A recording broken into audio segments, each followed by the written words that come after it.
Hey everyone, this is Chris with Bienville Bites Food Tour.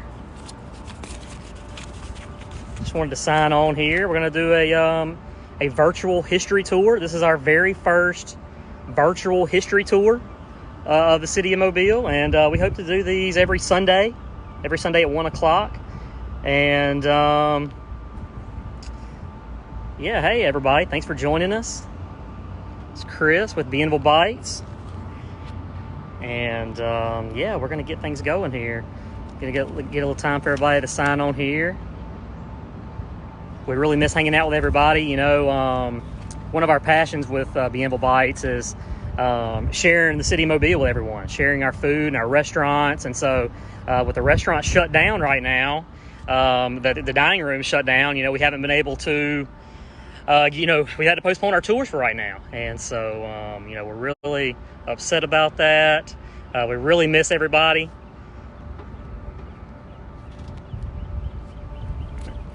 But, you know, we thought this would be a good way to show off our city. You know, we really are passionate about it. And, you know, a few ways that you could definitely help support us during this time would be to continue to go to the restaurants, continue to support the restaurants for sure. And, you know, order to go. Keep our restaurants going. You know, they're really struggling right now, and so that would really mean a lot to us. You know, and hopefully in the next few months we can kind of kick off our tours again. And we've also got a few new things we're working on in the meantime.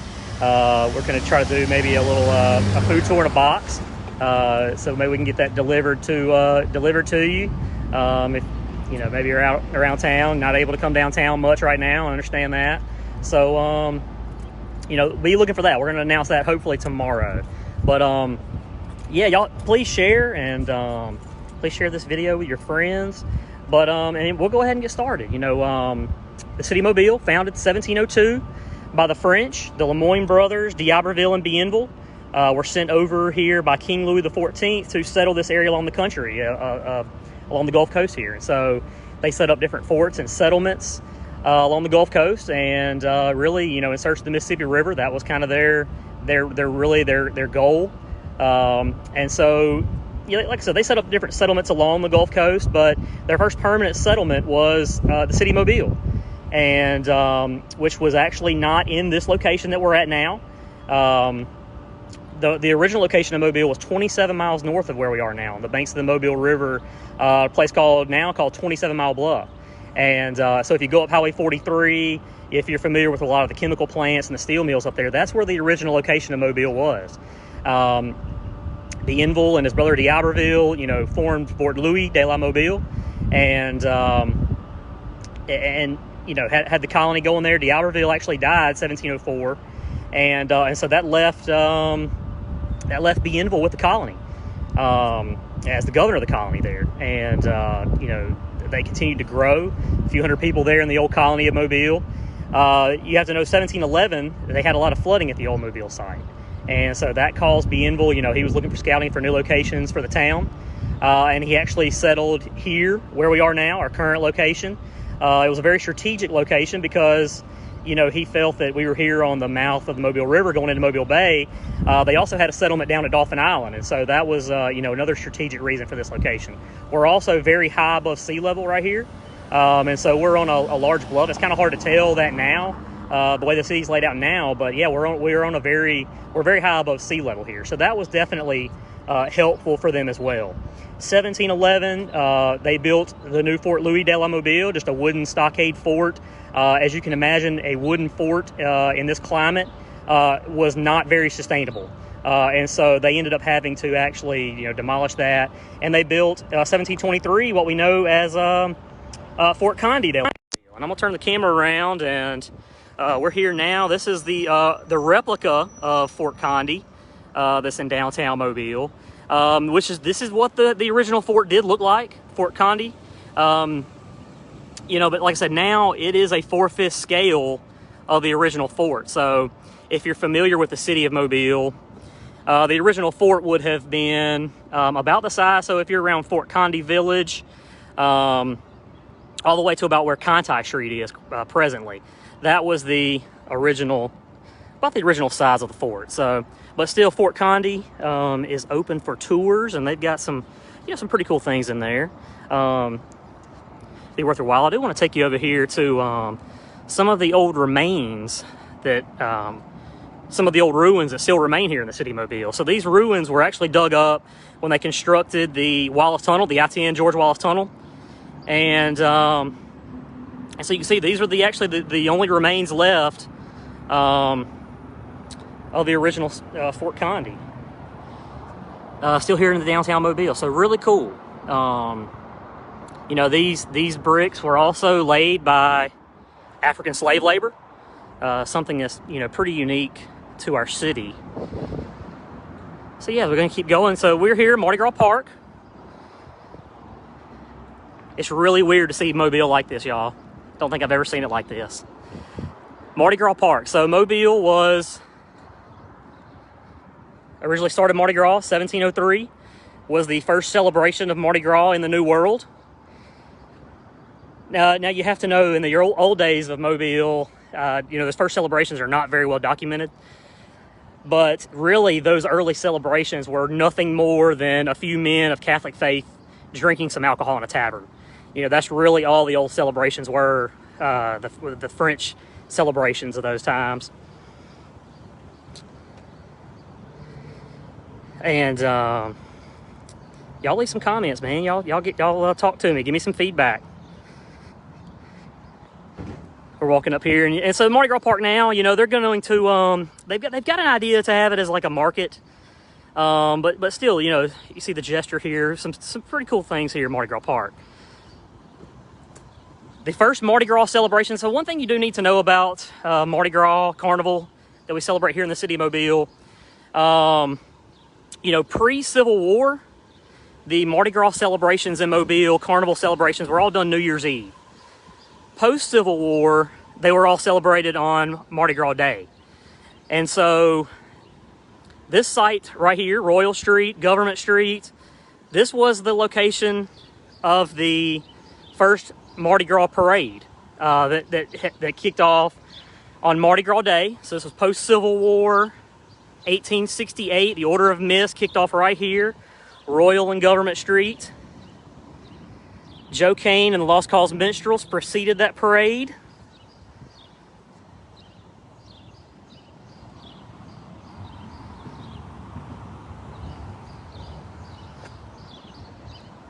Now looking ahead, so if you kind of see in the distance, you see the Six Flags that have flown over Mobile. And I'll just kind of briefly go over some of the Six Flags that have flown over Mobile. We talked a lot about the French already. And there's still, there's a lot of French influence on our city. From our carnival that we celebrate every year. Some of our cuisine, we wouldn't have seafood gumbo if it hadn't been for the French. Even our street names, so Royal Street, the street that we're going to be walking down today, Dolphin, Conti, St. Francis, all those are, streets that were named by the French and named by Bienville specifically. He named all the streets here in the city of Mobile. And I'm going to try to answer some of y'all's questions. And if I don't answer your question, I will comment. I will answer your question in the comments if I don't do it on our tour. But moving ahead, so the Six Flags of Mobile. We talked about the French. And the French would actually lose Mobile after the French and Indian War. The Treaty of Paris was signed, and that put Mobile into British hands. And so, that was really not a whole lot of British influence on the city, really, at all. The American Revolution was going on during that time, so they just really did not see a whole lot of benefit to the city of Mobile, but the Spanish did. And so in 1780, the Spanish came along, and they seized the fort here, and did a 2-week siege where they controlled the city. And so the Spanish came in, General Galvez, and Mobile was a Spanish town until the War of 1812. President James Madison declared that Mobile become an American city. And so with no bloodshed and no fighting at all, the Spanish gave up Mobile to the Americans, which was really kind of unheard of during that time. The Spanish fought for everything.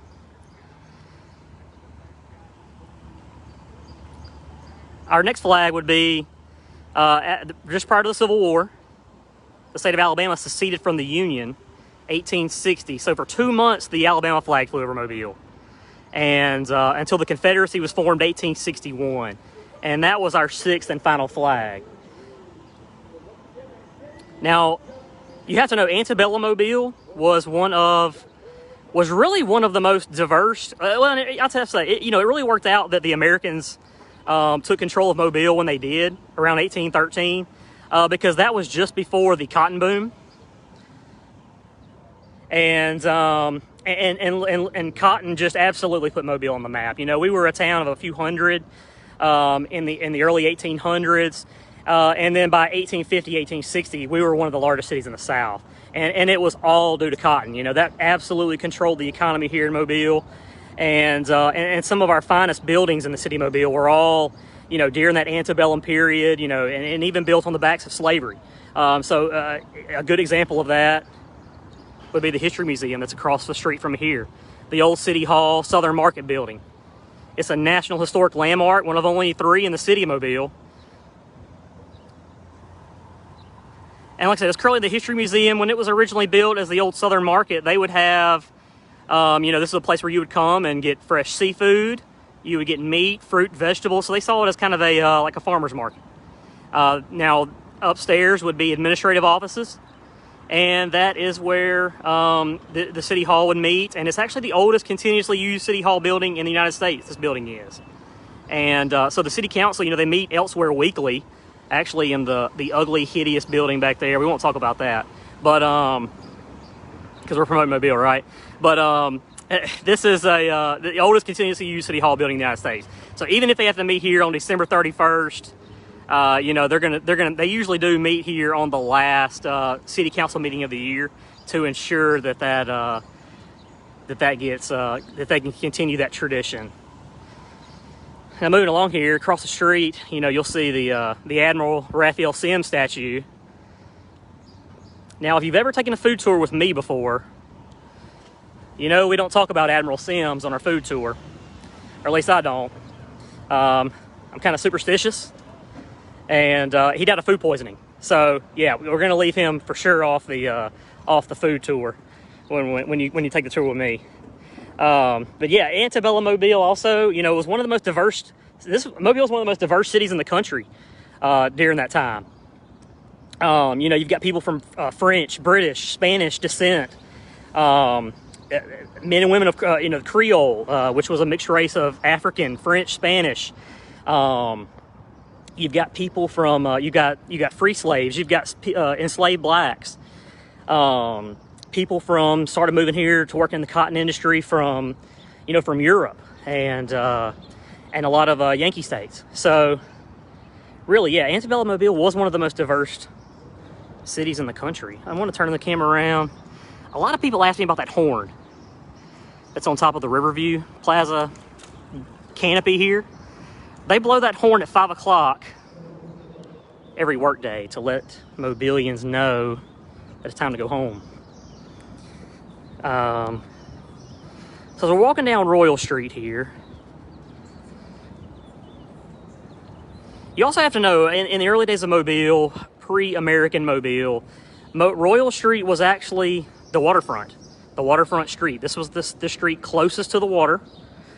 It would have been, to my right, is the Mobile River, and would have been a large bluff that overlooks the river right here. They actually the Americans tore down the original Fort Conde that was here and used that wood and debris to build up the land where they constructed Water Street. And there was a few other streets down there, with the wharves that became pretty vital to Mobile's economy during that antebellum period. Now, coming up here to the Van Antwerp building. The Van Antwerp building was built in 1907. Garrett Van Antwerp had a drugstore on the bottom floor and constructed this skyscraper, which was actually the first skyscraper in the city of Mobile, first skyscraper in the state of Alabama, and also the first skyscraper on the Gulf Coast. So, yeah, another thing that we top New Orleans on. So take that, New Orleans. One really cool story about the Van Antwerp building that I like to share. When it was built, they couldn't find tenants for the top floors. You know, it was just unheard of to be that high in the sky during the early 1900s. And so the architect who, George Rogers, designed the building, he actually moved his offices to the top floors to convince Mobilians that it was safe to be that high in the sky. And now it's not even close to being one of the tallest buildings, especially on the Gulf Coast. But, you know, this building definitely was, you know, has seen, it's you know, 1970s, it had seen better days. It was left vacant for the most part, starting around the 1970s. The RSA, Retirement Systems of Alabama, just recently done a pretty good renovation in the last 5 years, where they renovated the building and done a great job protecting, you know, the original architecture. I do want to point you to the cornice at the top, the terracotta tiles. You know, all those were preserved and at the original scale of when this building was built in 1907. So some pretty cool stuff. So I'm passing Serta's coffee shop. The first coffee in the state of Alabama was actually imported here on Royal Street. Also passing the Royal Pharmacy. And we'll come back and get a good look at this building. This is the old Pincus building. A really good example of some Queen Anne style architecture.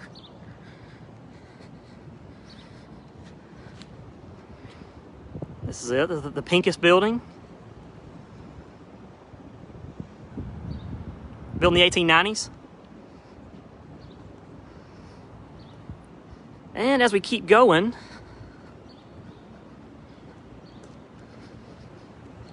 Chick-fil-A, not on the food tour.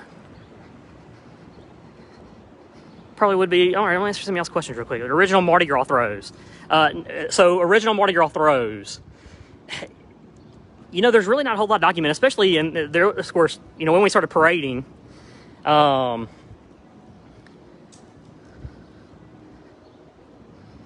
You know, doubloons and all that, what we know is now, you know, came around the early 1900s.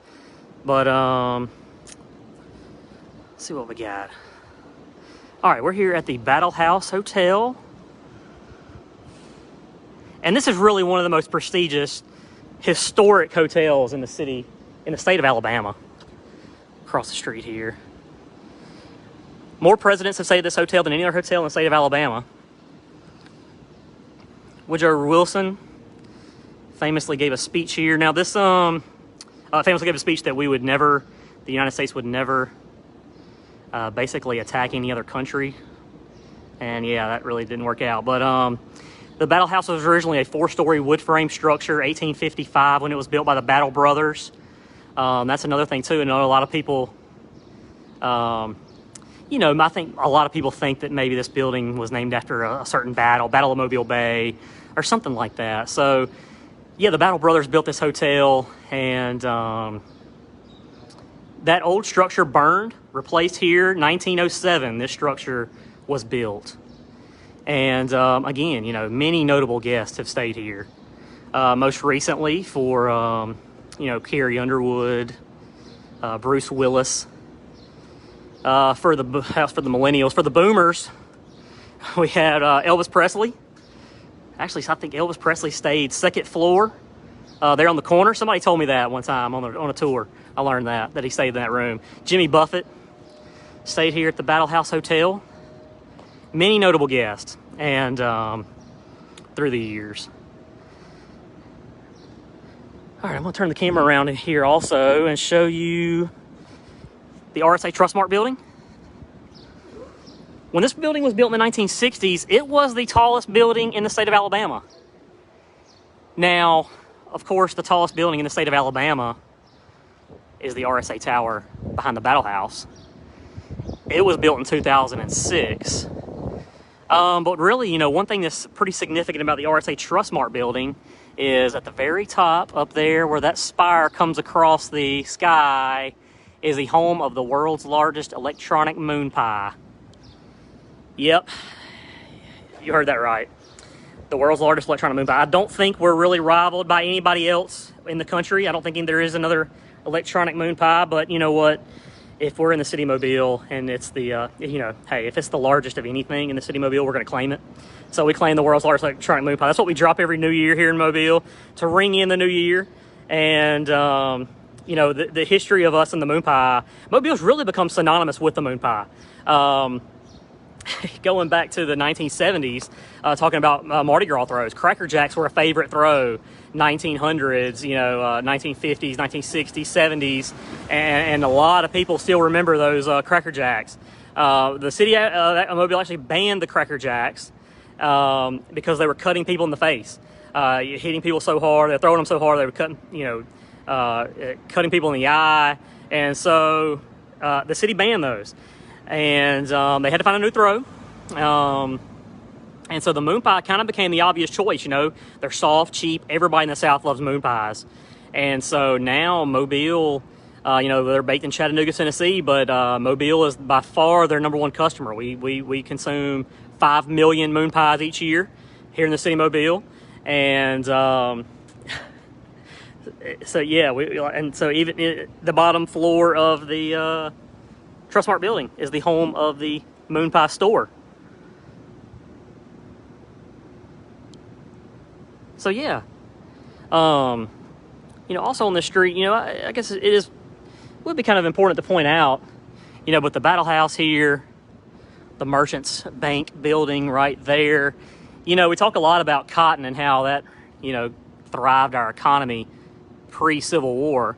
In the 1900s, the first decade of the 1900s, when these two buildings were built, Van Antwerp building was built. Those were a lot. Mobile's economy during that time was timber, and so that really thrived our economy. Pre-World War II, timber, which is still big here. But yeah, hey, if anybody's got any questions, originally glass beads. Yeah, we had some glass beads. Those got banned also. That was a banned throw during Mardi Gras. And I think we may have to do another one of these and just talk about Mardi Gras. I think that'd be a lot of fun. We're going to try to do one of these every Sunday at 1 o'clock. And thank y'all for the support. What was so special about the Battle House to attract notable guests? It's beauty. It's beauty. Inside, it was built for luxury. If you've been inside and seen the Whispering Arches, that's really always a cool thing. And one of the first buildings to have electricity. Yeah, I don't know. That's a good question. Something I've never thought of. Which building had the first to have electricity? But this is gonna kind of wrap up our tour, y'all. I had a good time hanging out, walking around with y'all on downtown Mobile. Like I said, it's really kind of creepy how quiet it is. Really unusual. But y'all please keep supporting our restaurants. Our food tour would absolutely not exist if it were not for our fantastic restaurants that we have here in downtown Mobile. And so, yeah, it goes without saying that everybody's really struggling right now, especially in the restaurant industry. So y'all keep supporting them. Go out to eat, get to go. And we're going to be giving food tours again real soon. And we really miss y'all. We really do. And this was one way for us to kind of get this out that, because we love showing off and we miss giving tours. So, gonna sign off for now, and we'll see y'all again next Sunday at 1 o'clock. All right, y'all take care.